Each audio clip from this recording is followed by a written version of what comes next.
Calon Wakil Presiden, Cawapres, nomor urut 2, Gibran Rakabuming Raka meminta maaf setelah aksinya memberikan semangat pada para pendukung saat acara debat Capres yang dinilai berlebihan. Gibran juga memberikan respons atas rencana KPU yang akan memberikan teguran terkait aksinya tersebut.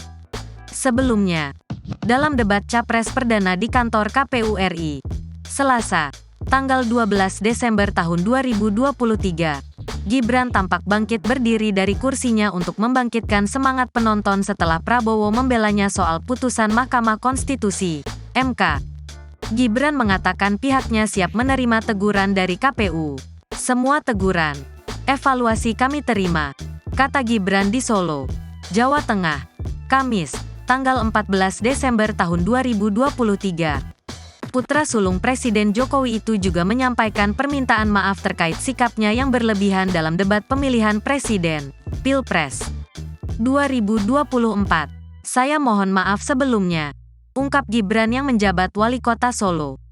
Untuk diketahui, Komisi Pemilihan Umum, KPU RI mengaku akan menyampaikan teguran kepada tim pasangan Prabowo Subianto Gibran Rakabuming Raka terkait tindakan berlebihan yang dilakukan dalam debat pemilihan presiden, Pilpres 2024. Sebelumnya, dalam debat Capres perdana di kantor KPU RI, Selasa, tanggal 12 Desember tahun 2023, Cawapres nomor urut 2, Gibran Rakabuming Raka, bangkit berdiri dari kursinya untuk membangkitkan semangat penonton setelah Prabowo membelanya soal putusan Mahkamah Konstitusi, MK.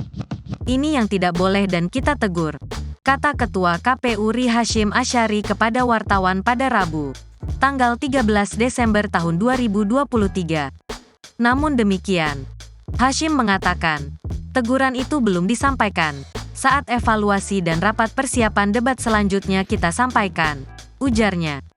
Sebelumnya diberitakan, dalam debat Capres, Prabowo sempat ditanya Capres nomor urut 1 Anies Baswedan soal perasaannya ketika mengetahui putusan MK terkait syarat pencalonan presiden dan wakil presiden dinilai melanggar etika. Prabowo lantas melontarkan pembelaan yang pada intinya menyerahkan keputusan untuk memilih kepada rakyat. Intinya adalah, keputusan itu final dan tidak bisa diubah. Maka saya lanjutkan. Kita bukan anak kecil, Mas Anies, kita juga paham.